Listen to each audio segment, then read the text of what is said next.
Hi, good day. Welcome back to our class.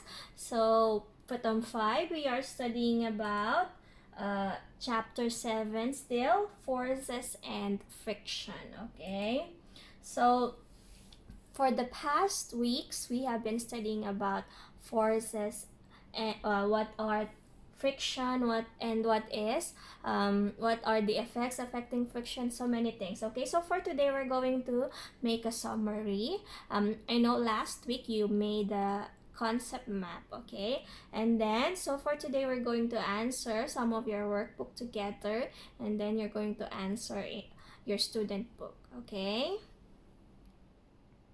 Okay, so let's review one more time. So how do we measure forces? We know that force has a direction. When we push objects, it moves away from us. When we pull object, it moves towards us. We said that force has a size. The heavier the object, the greater the force needed.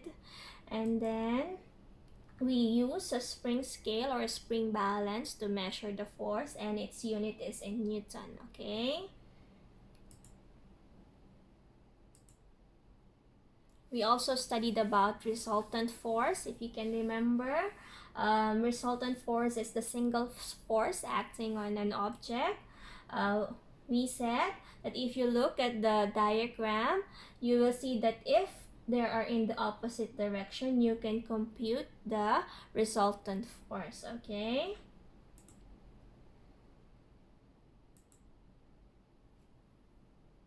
We also studied about friction. This is still a review.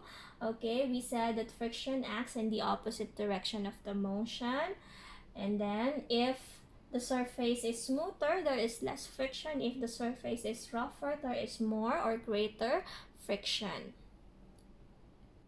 We also said that friction causes moving objects to slow down. Friction produces heat.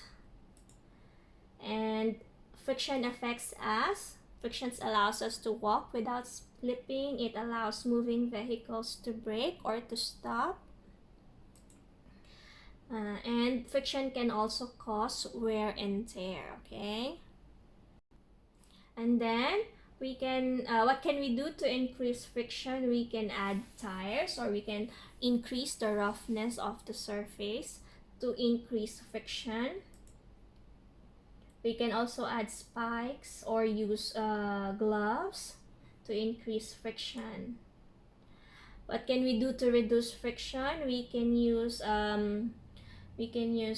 wheels, okay, or round objects, and then we can add oil or lubricants, okay. So we have been studying this for 4 or 5 weeks already, okay.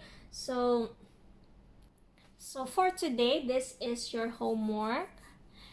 Student book. In your student book, you are going to fill in the blanks with the words provided in the box below. Each word can be used more than once, okay? So 2, 4, 6, 8. There are 8 words in the box. But they said that you can use the word more than once. If the correct answer can be used, then do so, okay? Okay, so this is the concept map in your book, okay? We see that force has a direction, okay? And it affects resultant force. Force has a size, okay? And it also affects resultant force. And size, and it can be measured using a spring scale or a spring balance, okay? Force such as friction.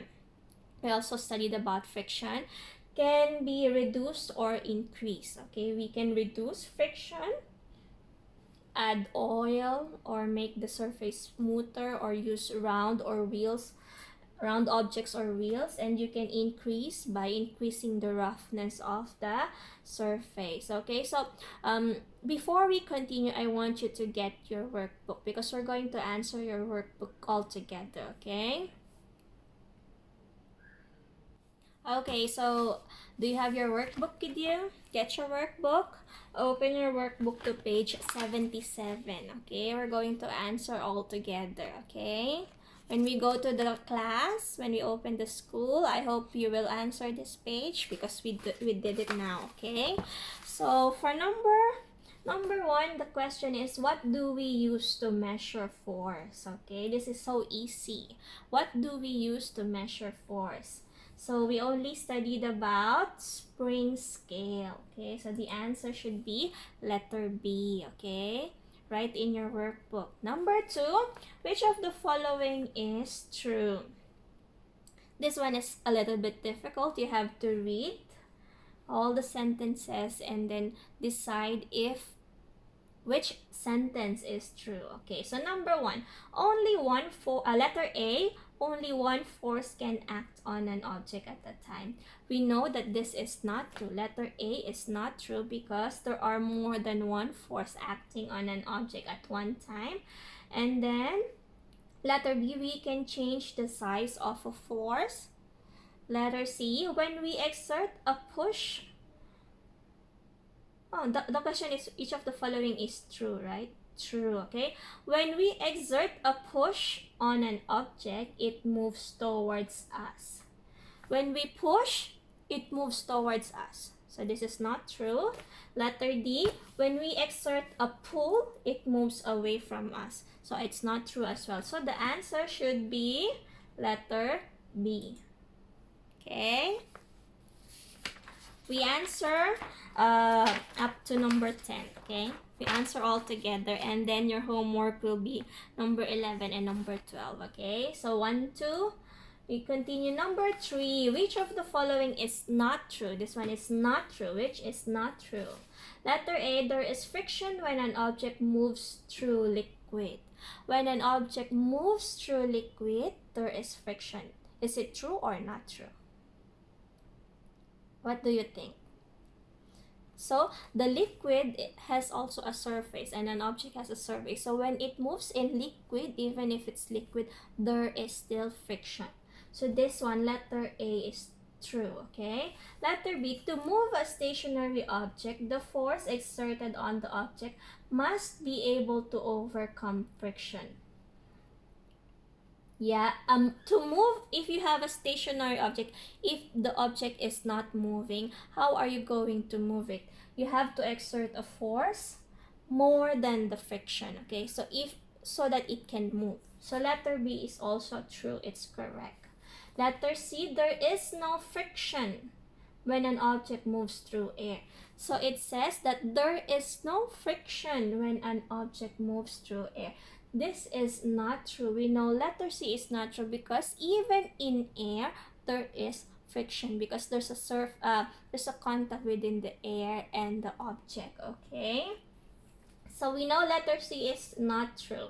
Let's see letter D. Friction moves in the opposite direction of the motion. This one is correct. We know that friction moves in the opposite direction, okay? So the answer for number 3 is letter C, okay? And the number 4, it's the same. Which of the following is not true? Not true. Letter A, friction produces heat. We know A is true. Friction produces heat. Letter B, friction allows a car to stop when the brakes are applied. Okay? We already studied this. Friction allows the car to stop, okay, or to brake. So letter B is true. Letter C, which a friction decreases the speed of a moving object. Decrease make it reduce, right? Reduce the speed. So friction decreases the speed of a moving object. It makes the object slow down. Okay, so letter C is correct. So let's see, we know A, B, and C are correct. So the answer should be letter D. Okay, let's see. Friction causes a ball to fall to the ground when it is dropped at the height. Oh, this is not the correct answer. This is wrong, okay? What makes a ball fall to the ground is gravity, okay? Okay, so the answer is letter D. Okay, this one is easy. The diagram below shows forces acting on a ball. So there's a force pulling to the right, your right, and this is a force pulling to the left. Okay, they're in the opposite direction. So this one is longer, this one is shorter, and we know that if this is longer, then it has more force, it has more magnitude. Okay, so what will happen to the ball? This is easy, very easy. Can you answer by yourself? This one, number 5, answer by yourself. Okay, I will not show the correct answer. Okay, next, number 6. It's the same, but for this time you have to compute what is the resultant force. Okay, so they are pulling in the opposite direction. To the left, it's 50 newtons. To the right is 25 newtons. So you are going to look for the resultant force. Okay, so it's 50 minus 25 is 25 newtons. Letter B. Okay, and then number 7. Number 7, what's the question? Which of the following is true? Okay, we have to answer again which of the following is true. Okay, so letter A, a stationary object has zero resultant force acting on it. Zero. So this is correct. We know letter A is correct. A stationary object has no force acting on it. This is not true, because even if you are stationary, there is a force acting on you. Okay, letter C, a stationary object will remain stationary when other force acts on it. When a station not moving and another force acts on it, then it will not remain stationary. So letter C is not true. Letter D, a stationary object does not experience friction. It's also wrong. We know that even if if the object is staying still, there is friction because there is contact between two surfaces. So the answer is letter A. Okay, and then we answer number 8. Number 8 is easy again. Okay, so you answer by yourself. The question is, what is the resultant force? Okay, you answer by yourself. Number 8. So the diagram below is for questions 8 and 9. So this is a box, 2 forces acting on it, but they are equal. 100 Newton to the left, 100 Newton to the right. Okay, and what is the resultant force? Number 8, you answer by yourself. Okay? Okay, number 9, which of the following about the box is true? So we go back to the same box. So the box will move in different direction. The box will remain stationary. The box will move faster. The box will move slower. Okay, so true, we have to look for the correct sentence. The box will move in different direction. If we go back to number A, the diagram, the box, okay, let me show the picture again. Okay, so if you go back, 100 Newton, 100 Newton, it's the same, right? So it says the box will move in a different direction. Will it move in a different direction? Letter A, is it correct? No, it's not correct. Letter B, the box will remain stationary. It will just stay still. Letter C, the box will move faster. It will not move. It's the same.